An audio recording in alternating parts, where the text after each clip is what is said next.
I'm going to show you how to do a snake weave earring. And snake weave is just a single snake weave. So what I'm teaching you is you can double it up, but basically you're going to get a long piece of wire here. So I folded this in half. So this is just a thin wire, and this is what you're going to use for your weaving. And it's better to have too much than not enough. So I don't know, I'd say I have like 3 feet here total. And then you're going to have your 3 pieces of wire, and you want to cut those so that they're a little bit longer than the size earring you would want. So if I was to bend this around, it would give me like a little longer than this kind of shape. So because you want extra wire so you can wrap it around the top and make your little hook. Okay. Now in this one I did add 3 beads, and they were kind of bigger and I didn't necessarily like the way they wrapped. So plus I ran out of those, so I'm going to do 3 different ones just so you can see like the difference. And you should make yours match though, because you're doing a pair of earrings, not one as a demo like I'm doing. All right, so your 3 wires, you should definitely sand those first. I always do that. Okay, and you want to make sure that they're as straight as possible, not bending and lining up really well. So when you start to weave this, it doesn't really matter where you start, but I leave the middle one longer. Okay, so I leave the middle one longer, and then I'm going to start towards the top. So you take this wire, and I just slipped it over the middle one. And right now there's really no middle because we haven't started weaving, but the longer one is your middle one, and that's the one that you start on. So you're just gonna twist it around there. So you're like securing it in place, right? Okay, so like this is your piece. See, I just twisted it around there, right? Well, gotta grab it. Okay. And then I am going to switch cameras here so that you can see what I'm doing a little bit better.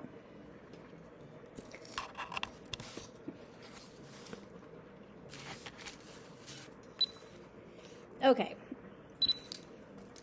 So, basically, like I said, I have this weave, and what the goal is that you have to do the same pattern. If you change it up, your coiling is going to look weird. But as long as you do it the same, and you keep it consistent, then you'll be okay. All right. So you have the 3, and you're going to take one end. You're going to come down and around. Okay. And then over that middle one. Okay. And like I said, I'm trying to spread this out so you can see it, but I'm going to keep these closer together, or I'm going to do this towards the top. Just makes it a little bit easier, and then I'm going to pull that tight. Okay, so when you're first starting, it's a little tricky to get this to go, because if they're not quite perfectly straight, blah, blah, blah, right? So maybe I want to bend that because it's giving me some issues. Okay, and then I'm going to take this next one, so you go around, right? So around the other piece, through the middle, right? Back up through the middle. So kind of like so. I don't know if you can see that, and pull it tight. Okay, this will make more sense as we go, and I'll have a little diagram. But basically, now I kind of have that secured pretty good, where I can keep going with this. So I can go, and this visualizer gets a little blurry. Gotta find like the happy medium. Okay, so I'm gonna go around and pull, around and pull, around. So I'm always going around that middle one, and I want to keep this all kind of consistent and all the same. And my middle one got kind of short, so I want to pull that to make sure that I'm going around the right one. And pull. And like I said, you should kind of practice, because this can be kind of tricky, especially when you're first starting. It cannot look so great. Like those cannot line up. And if it's not looking good from the start, it's not like it's going to get better as you go. Like that'll never fix itself out. Like I got a kind of funny gap going on there. Let me see if I can. zoom in. Okay, see? Like there's kind of a funny gap right there. That's never gonna go away. I would have to, even if I kind of squish this, it'll help, but it'll still kind of look funny. So as long as you keep it the same. But if it's easier for you to adjust this, you know, if you want to come up or down, I like it to be a little closer to the top at first, so I'm not bringing that wire all the way around. And then just don't forget where you left off. That's the mistake I had. So you're talking or doing something, and then, but as you're doing this, you can get into a pretty good groove, right? And just by alternating each one and doing the same motion. So if you're going around and up the middle, right, just make sure you're doing the same technique. Okay, so you start to get a nice weave where it's alternating side to side. And then I'm going to move this down because I'm running out of room, right? Okay. So anyway, you can kind of adjust that. So when you're weaving, you're starting, you're going to weave all the way around. So if depending, I think it looks better if you try to weave the whole thing than trying to leave this wire. But if you only want to weave a little bit, then, you know, maybe you'd be done weaving. But I would do enough to secure it in place. That's a good idea. And then whenever you want to add the beads, you go ahead. So in the example in the book, they added a bead in every single one.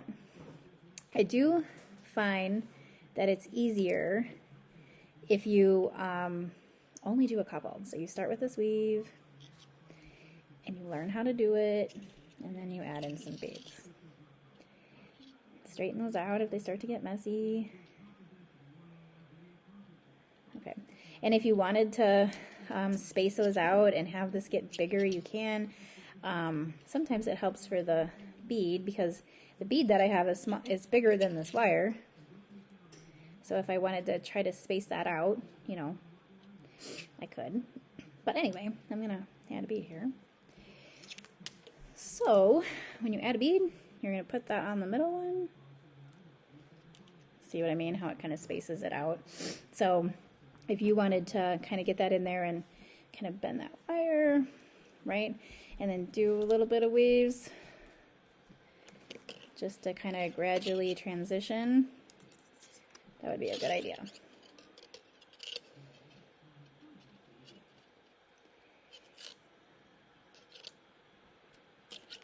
Okay. I did a couple. That's probably good.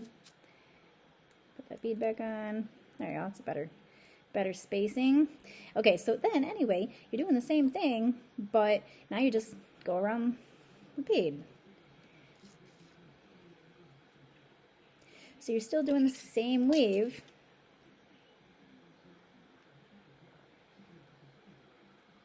Right? And I just tighten it around. So I could bring that back.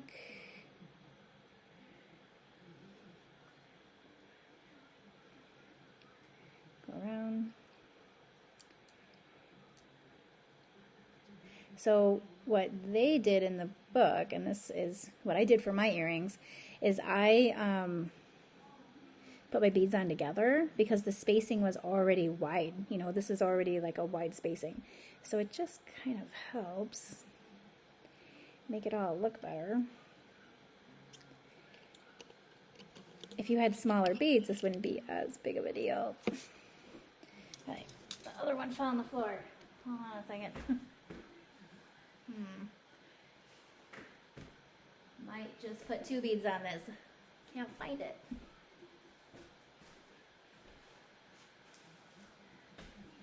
Well, never mind. Just gonna do 2. Can't find it. Okay. So I don't want to make you wait while I look for that. So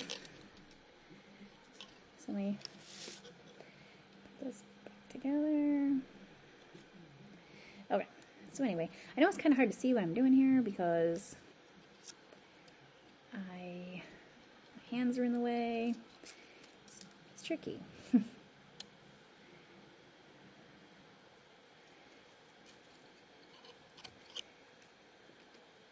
Okay, but what I should have said before you started to do that, like I kind of, I did not move this down.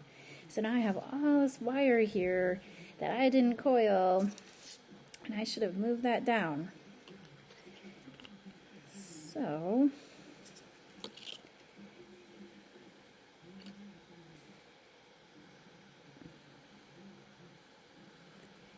I'm just trying to bend that.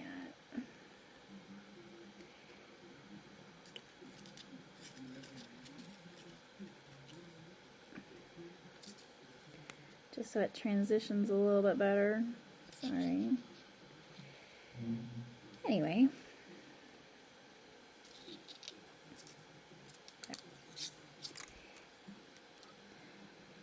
Okay, so to join this, because obviously I am not going to spend an entire demo here doing the same thing, you would just continue coiling this. Okay, so let's pretend that is coiled all the way down, right? Just like my other one. And then you're going to wrap this and kind of bend this. So they're going to come around. Okay.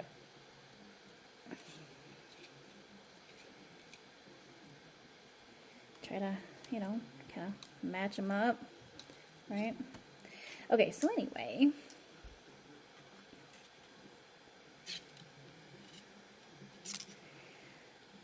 you kind of space them out so that they're like every other here, right? Okay, so what I did, so like that's not a perfect size. As long as it's about the same, it's okay. You could always shape that better later. Like, okay, so that's pretty good. So what I'm going to do is make the middle one be the, actually, it's kind of nice sometimes to take the smaller one. I'll do the smaller one. Okay, so I'm going to do the smaller one, and I'm going to make that be a loop. Okay, so a hook. Take my pliers. Okay, so now the important thing about wire working is you don't want it to look like you just have a bunch of bent wire. Like that doesn't look so great. So I try to not have a bunch of exposed wire. I try to cut all that down and not have ends sticking out and hide everything. So I'm gonna just cut that.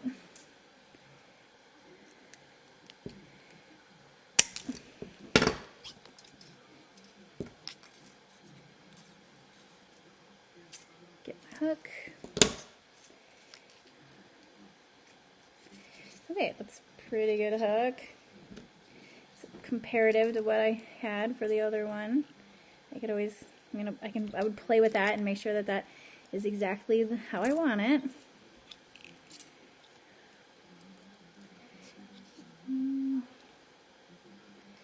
Tuck that end in. Okay, right? So that's about the same. Okay, so then for these guys, all I did for this metal is I just wrapped it around the back and I just twisty tied it, basically. So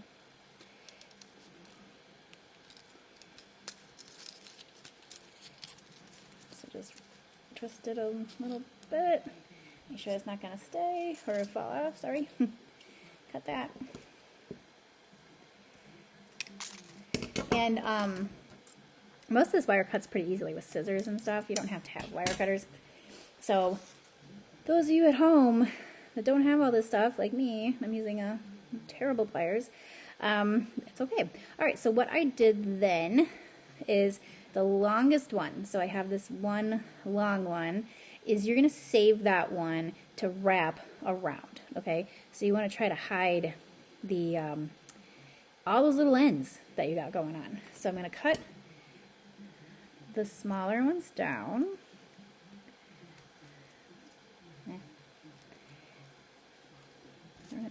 Hold on.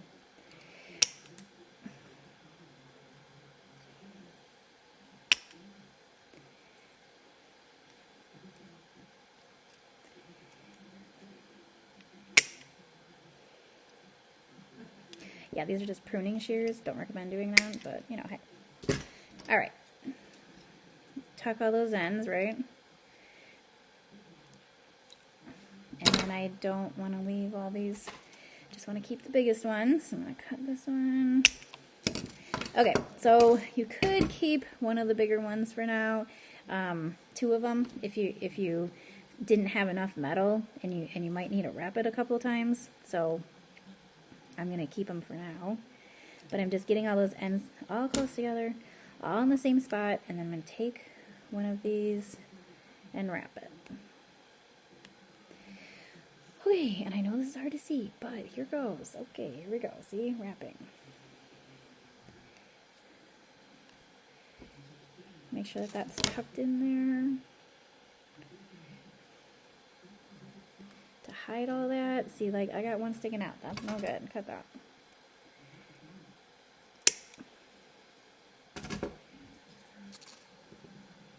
If you don't cut them exactly flush, it's okay, because that's why we're wrapping it. Okay, anyway.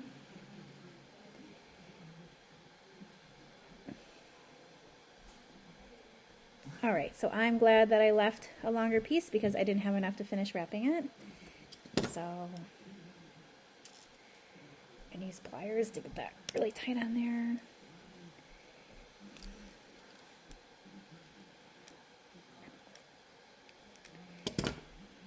Wrap the opposite. Like I said, it just kind of depends. But don't go crazy on the wire wrapping, because I also don't like to see a ton of just flat old wrapped wire looking all gross on there. Like, everything should be intentional.